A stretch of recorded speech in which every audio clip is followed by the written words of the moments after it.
Hello, digital art students. It's Mr. House. We're going to take a look today at the skull tattoo, and by doing that, the pen tool.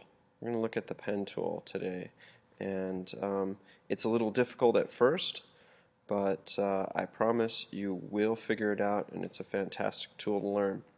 So you can see that in the tutorial here, it shows you some of the specs. You can always click on these pictures here and they will come up larger. So now I can see very clearly it's 600 by 350 pixels in a new Illustrator document.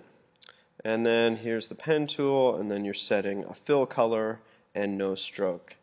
And then here is a diagram of how to create this flare shape. So let's get started with Illustrator.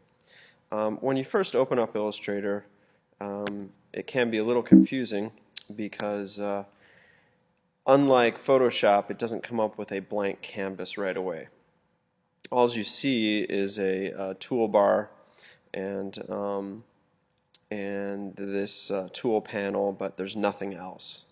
So just remember, it's no big deal. Come right up to File, New, and then you can set your size. Here it is, 600 by 350. I could call it skull, and away we go. And when it opens up, what you can do is shrink this window down here and make it to a size so that you can see the video tutorial. And then once you get to that size, you notice your canvas has gone off the screen here. You can go up to Window and View and Fit Artboard in Window. There we go.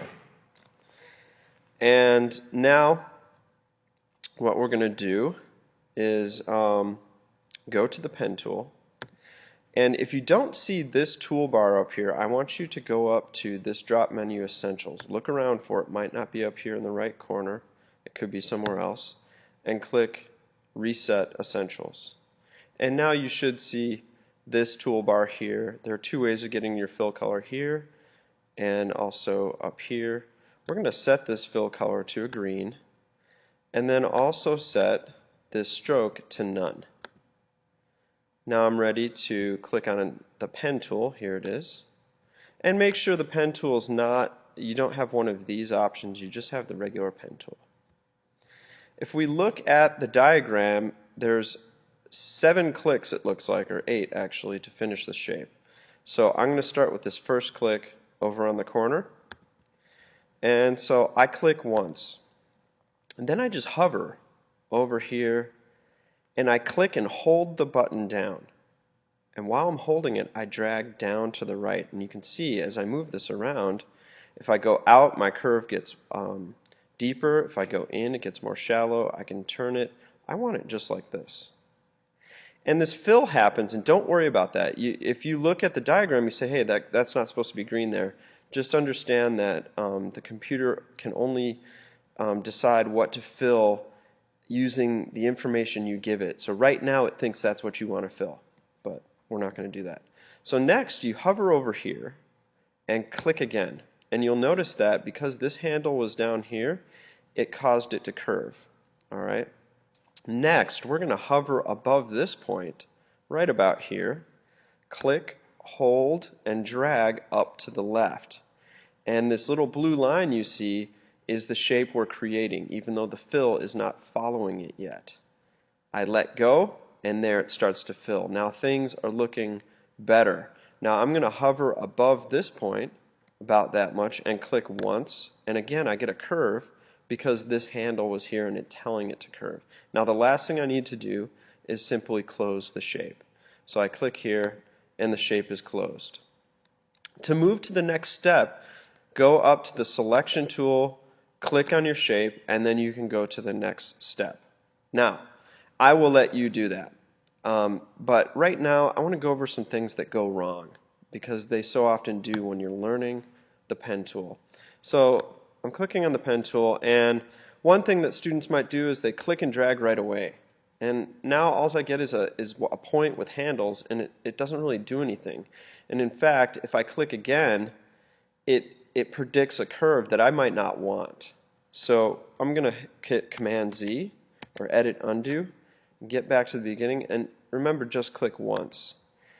Okay, so I'm going to my next one, and I click, and then I try to click and drag, and nothing happens, and that's because I didn't click and hold the button down while dragging. So let's try again. I click once, click, hold the button down, and drag. Okay, next, something that happens for whatever reason, you accidentally deselect. Now, if I hit the Command key, it brings me to the Selection tool, and if I click out here, it deselects my shape. And if I continue to try to make this, and I click here, nothing happens because this shape is not activated. So to activate it, I'm going to first undo that point, then I'll go to the Selection tool, select the shape, go back to the Pen tool, and click on the point I want to continue from. I click here, and now when I click out here, I have to click, hold, and drag because there's not a handle here telling it to curve. And that's okay. We're just adjusting. You're adapting to what the shape needs, and you're just learning the tools to make it happen. So I click, hold, and drag, get that corner up here. Now, if I continue here, watch, I'll hover over here and click, hold, and drag up, and it doesn't work because this handle was here getting in the way. So I'm going to undo Command Z, back to the Pen tool. I click on this point, click, hold, drag, get my curve, and then I simply hold the Option key and click on this anchor point to remove that handle. Let go of the Option key, hover above this point, click, hold, drag up to the left. And then I can come over here, click once, and close the shape. I have this finished, and if you don't like the way it looks, you can always go to the Direct Selection tool and click on one point and move it around. Maybe you want to make it thicker, bring it up higher. You could click on a handle and adjust the way the curve works.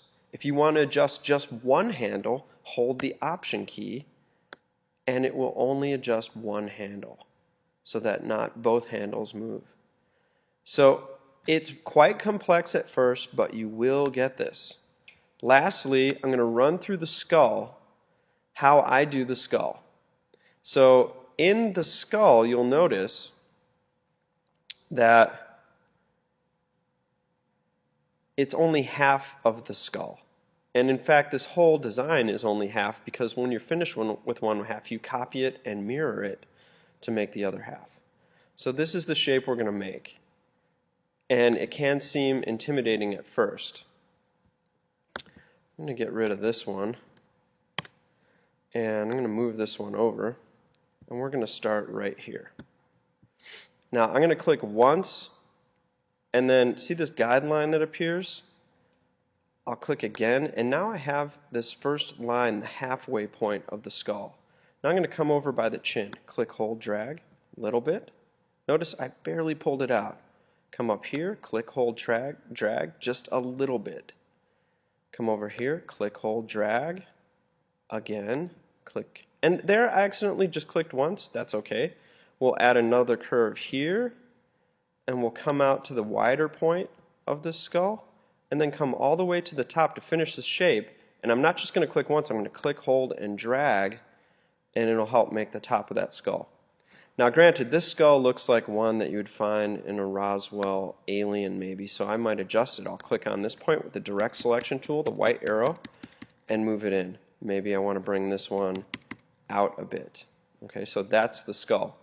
Now, with all this, I think you're ready to move on with this tutorial. Remember, if you're at the stage with the flare, have it selected, and then start moving through the next steps. Thank you for learning.